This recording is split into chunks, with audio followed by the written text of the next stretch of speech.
Assalamualaikum warahmatullahi wabarakatuh. Jadi di sini kami akan membahas mengenai tugas case method 2 yaitu menganalisis perbandingan arsitektur RESTful API dan GraphQL. Baik, pertama-tama perkenalkan nama saya Adnan Mufti Maulana dengan NIM F551246061.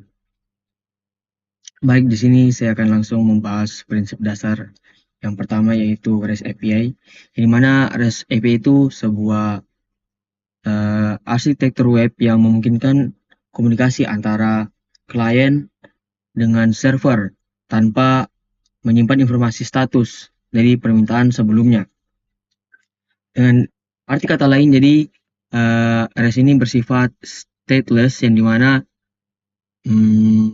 setiap permintaan atau request dari klien itu dia harus berisi informasi yang dibutuhkan supaya diproses oleh servernya tanpa mengandalkan request dari sebelumnya.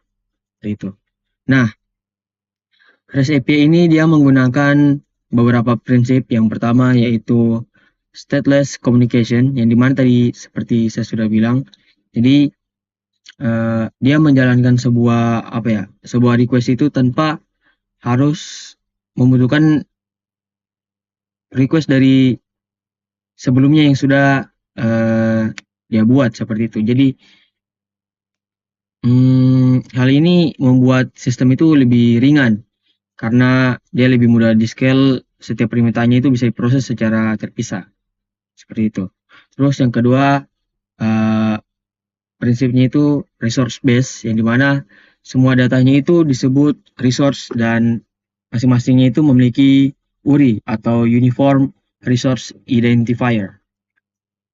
Nah, contoh URI itu seperti /users/1, yang dimana itu digunakan untuk mengakses user dengan ID 1. Terus contoh lainnya itu /product, yang dimana akan mengakses semua daftar produk seperti itu. Terus yang ketiga menggunakan metode HTTP, yaitu CRUD operation, yang dimana di sini contohnya itu ada get, gunanya untuk mengambil data, post tambah data, put perbarui data, dan delete itu untuk menghapus data. Nah, terus yang prinsip keempat ini ada representation, yang dimana formatnya ini dalam bentuk JSON yang memudahkan server dan klien ini mudah untuk memahami informasi yang diberikan. Nah, terus yang terakhir itu ada prinsip uniform interface, yang dimana REST ini menggunakan interface yang seragam yaitu URI dengan metode HTTP, dimana yang membuat itu menjadi konsisten dan mudah dipahami. Nah, keunggulan REST itu ringan, fleksibel, mudah diintegrasikan pada sistem web modern. Kita lanjut lagi ke prinsip dasar yang selanjutnya yaitu GraphQL. Yang dimana GraphQL ini bahasa query yang berbasis skema yang menjamin konsistensi antara data klien dan server. Yang dimana graph ini kan kalau REST itu dia mengambil banyak data sekaligus. Kalau graph ini dia memungkinkan klien itu untuk meminta hanya satu data tertentu dalam satu endpoint. Nah, prinsip-prinsip dasarnya itu skema as a contract, itu yang pertama. Ini mana dia memiliki skema yang digunakan untuk mendefinisikan struktur datanya, kayak tipe data, relasi, atau query yang bisa dilakukan di programnya. Skema ini kayak mungkin menjadi perjanjian antara klien dan server agar datanya itu tetap konsisten. Yang kedua itu single endpoint. Nah, kalau REST tadi itu dia banyak endpointnya kayak /user, /product. Kalau GraphQL ini dia memiliki satu endpoint saja yaitu /GraphQL yang digunakan untuk menangani semua request datanya. Terus ada juga prinsipnya itu client driven query, yang dimana klien bisa menentukan data apa saja yang bisa diambil. Misalkan saya sebagai klien saya hanya ingin mengambil data yaitu field nama dan email. Jadi tidak perlu diambil yang lain. Saya hanya ingin mengambil dua data itu. Nah, di GraphQL itu memungkinkan hal itu. Gunanya apa? Gunanya itu untuk menghindari overfetching, di mana mengambil data secara berlebihan yang kayak tidak terbutuhkan lah. Terus yang kedua itu untuk menghindari underfetching, untuk mengambil data yang tidak cukup sehingga perlu banyak permintaan tambahan. Terus yang selanjutnya itu ada prinsip resolver mechanism, yang dimana GraphQL ini dia punya komponen yang bernama resolver yang bertugas itu mengambil data dari sumber database, API, dari sebagainya. Yang dimana dia mengambil sumbernya itu berdasarkan permintaan klien dan mengembalikan formatnya sesuai dengan yang ada di skema tadi yang sudah didefinisikan di awal. Nah, sini keunggulannya GraphQL itu adalah dia efisien, adaptif, dan fleksibel untuk sistem kompleks. Kurang lebih seperti itu penjelasan mengenai prinsip dasar dari REST API dan GraphQL, dan selanjutnya kita akan membahas untuk studi kasus dalam perbandingan analisis dua API ini. Terima kasih. Perkenalkan, nama saya Muhammad Ariel dengan NIM F551240449. Di sini saya akan membawakan bagian dari studi kasus. Di sini kita menggunakan GitHub API. Nah, studi kasus kita ini kita akan mengambil 3 nama repositori terakhir dari user Ariandra. Nah, ini gunanya untuk menunjukkan perbandingan teknis dan efisiensi ataupun intinya perbandingan lah dari masing-masing arsitektur. Selanjutnya. Nah, syarat-syarat dari studi kasus itu ada beberapa parameter. Nah, untuk REST ini, untuk parameter path-nya itu kita pakai Ariandra untuk setelah path user. Nah, untuk query URL-nya itu kita pakai parameter sort dan field yang dipakai itu push. Jadi kita menyorting berdasarkan push. Lalu untuk parameter kedua di query parameter itu ada per page, ini untuk menentukan berapa data yang kita ambil. Selanjutnya untuk GraphQL dikarenakan query-nya tidak berbasis endpoint, kita menggunakan struktur query. Di sini kita pakai query model. Query modelnya itu untuk parameter user itu ada login, itu nilainya Ariandra, dan untuk model repository itu ada order by, di mana nilainya itu objek, yaitu field yang di order akan push add dan direction dari ordernya itu descended. Nah, untuk parameter kedua dari repositories itu ada first, untuk menentukan berapa data yang kita ambil. Di sini kita mengambil 3 data. Next. Selanjutnya untuk contoh request dan respon. Di sini kita akan mencoba merequest menggunakan GitHub API. Yang pertama itu kita coba REST. Kita coba dulu. Nah, di sini hasil responnya kelihatan kalau fieldnya itu terlalu banyak, padahal kita hanya butuh field name. Nah, selanjutnya untuk GitHub Grab API itu kita tes lagi. Di sini sementara ya, kalau errornya itu 403 dengan message-nya red time limit exit. Sebenarnya ini bukan limit atau kita sudah mencapai limit, tapi GraphQL dari GitHub itu kita wajib menggunakan API token atau wajib terautentikasi. Cara dapatnya itu kita bisa mengikuti langkah-langkah ini lalu memasukkannya di sini. Nah, jika kita tidak mau pakai Postman, itu ada Explorer bawaan dari GitHub.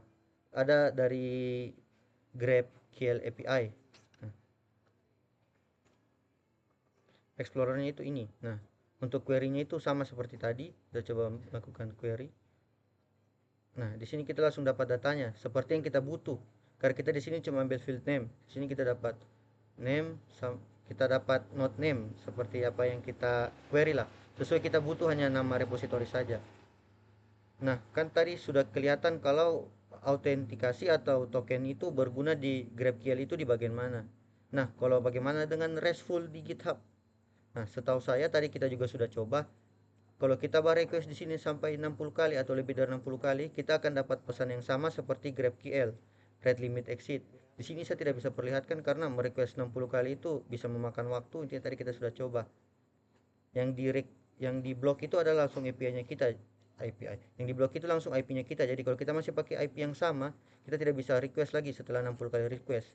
Hanya dalam 1 jam. Jadi setelah 1 jam itu kita bisa melakukan request lagi. Sekian dari saya. Saya persilakan teman saya selanjutnya untuk menjelaskan. Baik, saya Latifah Putri Fakrudin dengan NIM F55124067. Jadi, di sini kita akan masuk ke materi selanjutnya. Setelah bagian sebelumnya itu kita menjelaskan mengenai prinsip dasar dari REST API dan GraphQL. Pada bagian ini kita masuk ke analisis perbandingan aspek teknis dari kedua arsitektur tersebut. Dan dari sini kita menggunakan analisis GitHub API yang menyediakan dua versi API, yaitu GitHub REST API dan GitHub GraphQL API. Jadi melalui studi kasus ini kita dapat melihat perbedaan nyata dari cara keduanya mengambil dan mengelola data. Analisis yang dilakukan itu mencakup 4 aspek utama. Jadi kita mulai dari pertama itu resource model. Nah, jadi pada GitHub REST API ini strukturnya itu berbasis resource. Jadi artinya setiap data itu dianggap sebagai sebuah resource yang diakses melalui endpoint tertentu. Misalnya, untuk mengambil data repository milik pengguna, endpoint yang digunakan itu /user/username/repos. Nah, dengan pendekatan ini resource itu memiliki URL yang spesifik, tetapi proses pengambilannya itu seringkali mencakup seluruh isi resource. Nah, meskipun sebenarnya kita itu hanya membutuhkan sebagian kecil data. Nah, berbeda dengan GitHub GraphQL API, model yang digunakan itu adalah graph based. Data itu diambil melalui node dan relasi node. Seperti dari user menuju repositories, klien itu menentukan secara eksplisit field apa saja yang ingin diambil atau yang dibutuhkan. Misalnya, hanya nama dan tanggal pembaruan repositori. Jadi kita tidak perlu mengakses semuanya seperti di GitHub REST API tadi. Nah, selanjutnya itu kita di bagian struktur query. Dalam REST API itu, query itu dibatasi pada parameter URL dan endpoint yang sudah ditentukan. Contohnya, pada studi kasus GitHub itu digunakan parameter sort push untuk mengurutkan berdasarkan push terakhir dan per page sama dengan tiang itu untuk membatasi hanya ada 3 repositori saja yang digunakan. Nah, struktur ini itu mudah dipahami, tetapi jika kita membutuhkan data tambahan dari resource lain itu kita perlu memiliki permintaan yang terpisah lagi. Jadi kita ada pemrosesan di sisi klien lagi. Sedangkan kalau GraphQL API itu query-nya itu bersifat fleksibel dan hierarkis. Jadi dalam satu permintaan kita dapat menentukan field yang diinginkan seperti name untuk nama dan juga menambahkan argumen seperti for tree atau order by atau push add. Nah, hasil semua data ini dibutuhkan bisa diambil dalam satu kali request. Dan struktur query yang dibuat itu langsung mencerminkan kebutuhan data dari aplikasi. Selanjutnya yang bagian ketiga itu over atau under fetching data. Salah satu perbedaan yang paling terlihat itu pada kedua arsitektur ini menangani pengambilan data. Jadi bagaimana cara dia mengambil pengambilan data ini? Nah, pada REST API itu sering terjadi overfetching. Kenapa? Karena kondisi ketika data itu diambil banyak dari yang diperlukan. Misalnya saat kita ingin mengambil nama repositori, respon REST API itu telah mengirimkan banyak field selain seperti description, language, dan create add. Padahal kita itu cuma membutuhkan nama repositori. Nah, hal ini membuat proses transfer data itu lebih berat dan tidak efisien. Sementara pada GraphQL ini hal ini dapat dihindari karena klien itu dapat memilih field tertentu saja. Seperti yang dijelaskan sebelumnya, respon yang diterima itu hanya berisi data yang kita minta sehingga lebih efisien. Namun, jika query yang dibuat itu tidak mencakup semua field yang nantinya dibutuhkan, maka bisa terjadi underfetching. Jadi, di mana klien itu harus mengirim query tambahan untuk melengkapi data tersebut. Jadi, kalau misalnya di REST kayak kita cari sudah ada semua, tapi kalau GraphQL kita mau yang kita mau, tapi kalau kita mau cari yang lain lagi, berarti kita harus mencari kembali, begitu. Terakhir itu di security. Dalam hal keamanan itu kedua arsitektur juga itu memiliki dua perbedaan cukup jelas. Yang pertama itu pada GitHub REST API. Permintaan ini dapat dilakukan tanpa autentikasi, tapi di GitHub ini menerapkan batasan atau rate limit sebesar 60 permintaan per jam untuk pengguna tanpa token. Nah, itu seperti yang dijelaskan oleh teman saya sebelumnya. Jadi jika batas itu terlampaui, server itu akan menampilkan pesan rate limit exceeded. Untuk meningkatkan batas tersebut, pengguna dapat menambahkan API token pada header permintaan.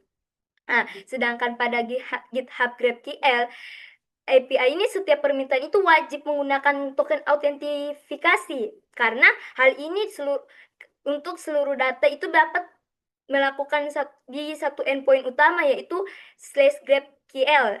Dengan sistem autentifikasi ini GitHub dapat mengontrol siapa saja yang mengakses data serta menjaga keamanan dan kestabilan dari permintaan berlebih.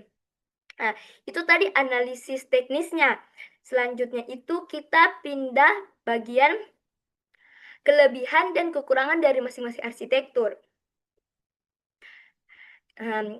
Kelebihan dan kekurangannya itu, yang pertama itu kita kembali lagi kita menggunakan 4 dasar model tadi. Yang pertama itu di bagian resource model. Pada aspek resource model ini, REST API ini memiliki kelebihan karena strukturnya sederhana dan mudah dipahami.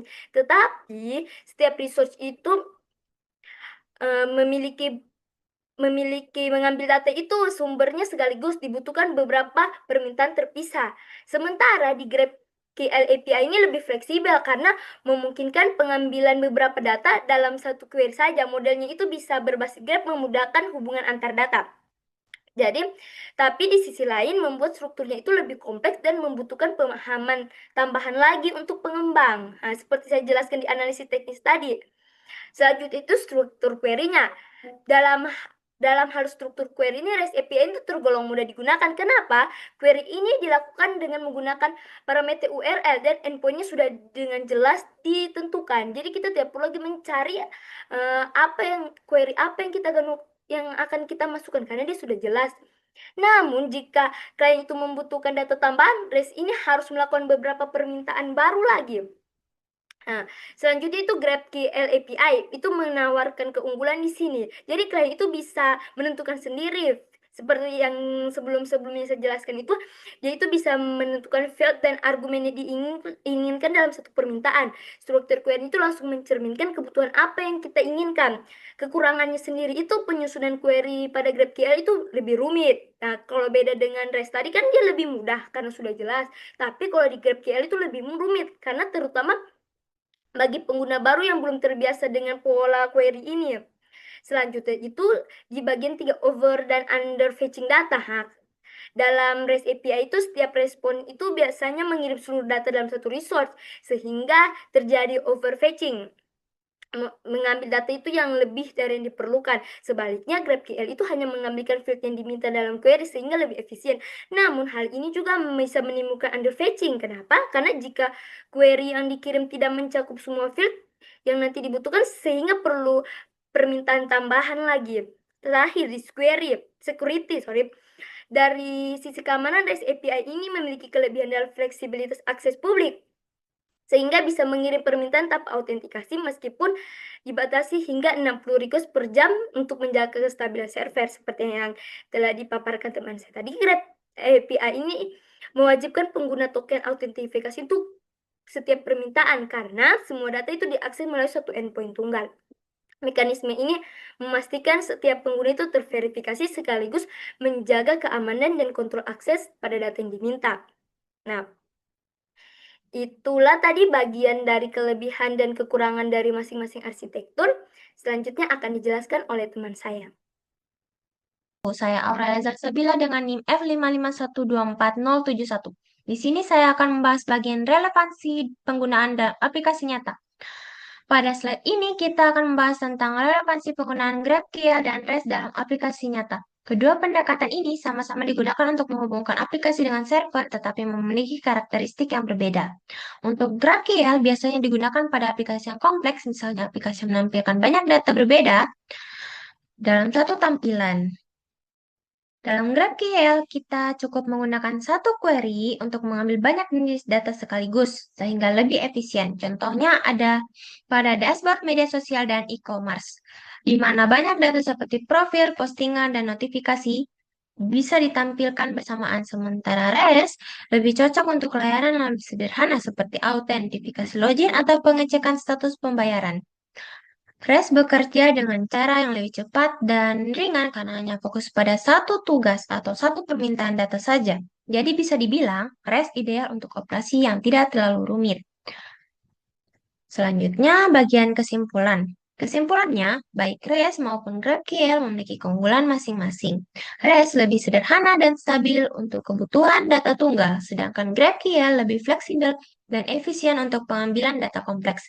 Pemilihan arsitektur sebaiknya disesuaikan dengan kebutuhan dan karakteristik aplikasi yang akan dibangun. Jadi, dalam membangun sebuah aplikasi, kita perlu menyesuaikan pilihan arsitektur dengan kebutuhan dan karakter sistem yang akan dibuat. Tidak ada yang benar atau salah. Semuanya tergantung pada situasi dan tujuan penggunaan aplikasinya. Terima kasih.